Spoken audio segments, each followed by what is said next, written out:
বন্ধুরা, সম্মানিত ভিউয়ার্স, সমাজ থেকে যারা এই মুহূর্তে আমার লাইভে সংযুক্ত আছেন বা হবেন, সবাইকে অন্তর থেকে শুকরিয়া জ্ঞাপন করি।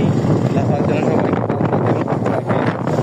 তো আমাদের গন্তব্যস্থান হলো আজকেই সেই ফেনী থেকে চট্টগ্রাম বান্দরবান। সেই উদ্দেশ্যে সকাল ভোরেই বের হয়েছি।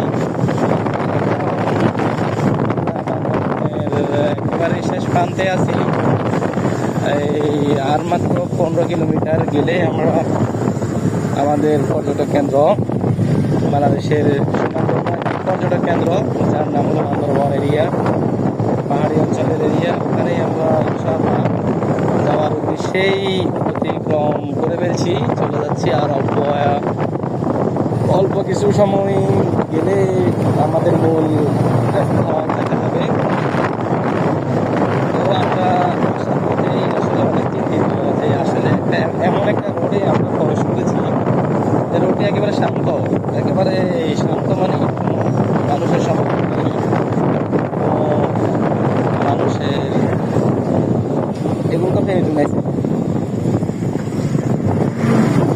তো কিছু সেতু আছে যেগুলো বেইলি সেতু, ঝুঁকিপূর্ণ সেতু। ঝুঁকিপূর্ণ মানে হলো কি, আসলে এই সেতুগুলোর পাশে দিয়ে আরেকটা ব্রিজ করার জন্য উদ্যোগ লাগিয়েছিল সাবেক সরকার হতে পারে। তো পরে এগুলো বন্ধের কারণে ওই সেতুগুলা পানি হয়ে গেছে মানুষের জ্বালায়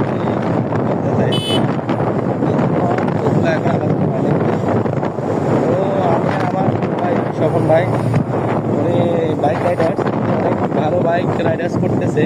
তো আলহামদুলিল্লাহ, আল্লাহ লেখায় তারাজ করুক যে এত লম্বা ট্যুরে, লম্বা জার্নিকে এত সুন্দর বাইক চালিয়ে একটা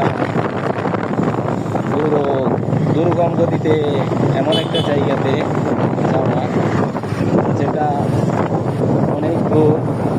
আমার লাইফে এই প্রথম মানে বাইক নিয়ে দূরবর্তী জায়গাতে ট্যুর করা।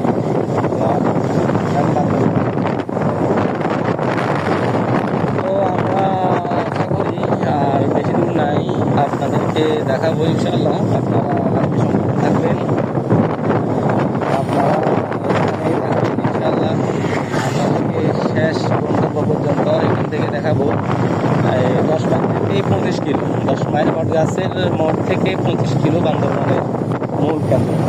তবে যাতায়াতের ক্ষেত্রে প্রথমেই মানে কোনো পাহাড় দেখা যায় না, তবে এখন কিন্তু অনেকগুলো পাহাড় দেখা যায়। আপনারা দেখতে পাচ্ছেন রাস্তার লুকটা অনেক